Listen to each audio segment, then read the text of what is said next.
Iya, Oke. iya sih. Jadi gini dok, apa nih yang harus dilakukan jika seseorang diduga nih terkena DBD, ya kan? Gimana nih di awalnya? Mungkin demamnya sudah lebih dari 3 hari gitu ya kan? Iya. Apa nih yang harus kita kerjakan sebagai masyarakat dok? Kan Oh, biasanya ada yang ibu-ibu udahlah datang upungnya kan, demam-demam biasanya itu. masuk anginnya itu katanya ya. Dulu kayak gitunya, 100 hari batuk. Nah, Ah, minggu nggak apa-apa kasih aja makan katanya. Itu ah. gimana maksudnya supaya kita juga masyarakat juga paham ya, gimana maksudnya pada tahap hari keberapa kalau anak kita demam sudah sekian lama nggak sembuh-sembuh, gimana dok, apa yang harus kita lakukan gitu. Oke. Jadi biasanya kan kalau sudah ada eh, demam, segeralah di ini ya, dibawa ke petugas kesehatan yang terdekat, baik itu apa ya puskesmas maupun klinik yang terdekat di situ. Kalau memang menggunakan asuransinya langsung digunakan di puskesmas juga bisa kan, BPJS misalnya. Nah, jadi jangan dibiarkan sampai berhari-hari. Jadi sering sekali nih kan saat ini makanya saya sengaja ini juga ya tentang DPD ini karena pancaroba ini makin banyak meningkat kasusnya ini dan kadang pikir biasanya itu kasus DBD sama seperti sekarang COVID ya. Kalau dulu kan hal baru COVID. Nah sekarang udah jadi hal biasa. Kita udah jadi berdamai dengan COVID. Nah sama dengan DBD ini. Tapi parahnya memang DBD ini kayak apa ya kecil tapi bisa menyebabkan kematian gitu loh. Itu. Jadi kalau udah ada 1 hari demam dikasih obat ternyata tidak sembuh, bawa lagi berobat, kan itu biasanya 2-3 hari kan habis obatnya. Hari ketiga bawa lagi apa hari keempat misalnya bawa lagi ke puskesmas atau yang terdekat, bahwa tidak sembuh, jangan dibiarkan langsung cek darahnya. Biasanya hari keempat, hari kelima sudah kelihatan walaupun mungkin kadang orang udah diopnamikan aja lah. Nah, biasanya diopnamikan dulu dan di hari kelima pun biasanya itu demam sudah mulai turun.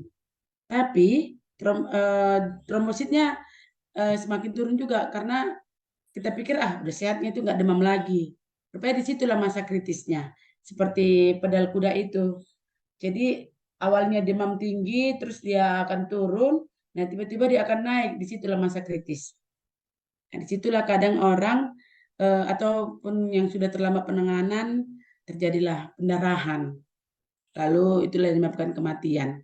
Karena sudah tertolong lagi, turun-turun terus trombositnya sampai tidak bisa tertolong lagi gitu. Jadi makin drop gitu. Jadi yang sampai sudah parah baru kita bawa berobat, segeralah dibawa ke tenaga kesehatan ya. Apapun itu demam karena apapun, karena flu ataupun karena apa.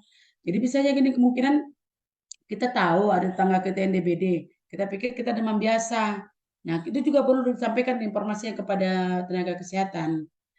Karena itu biasanya kan nyamuknya itu hidupnya itu sekitar 100-200 meter dari sekitar yang sudah sakit itu. Makanya pada saat fogging, disitulah penyemprotannya. Jadi tidak meluas kemana-mana. Jadi sekitarnya itu bentuk lingkaran itu 100 ke 200 meter eh, dilakukan fogging. Karena setelah itu dia akan tidak bisa jauh gitu terbangnya gitu untuk hidupnya. Gitu Bu Sima. Untuk virus DBD ini sendiri dia masa inkubasinya itu di 5 sampai 7 hari gitu ya dok. Iya. Mm.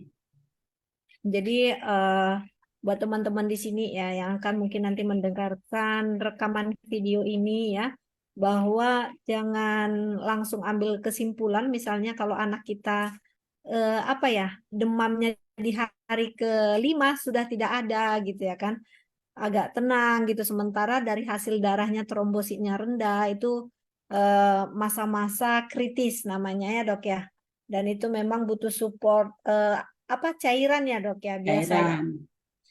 bukan eh, Anti nyeri, cairan ya, ya terutama juga vitamin juga. Jadi imunnya yang harus dikuatkan untuk membantu menaikkan trombositnya itu.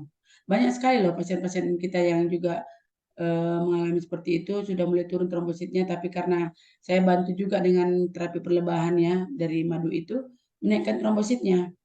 Jadi karena sudah ada juga penelitian-penelitiannya dari terapi perlebahan kita ini, dari madunya menggunakan itu, jadi membantu menaikkan trombosit. Jadi tidak perlu sampai eh, donor darah ya, transfusi trombosit seperti itu.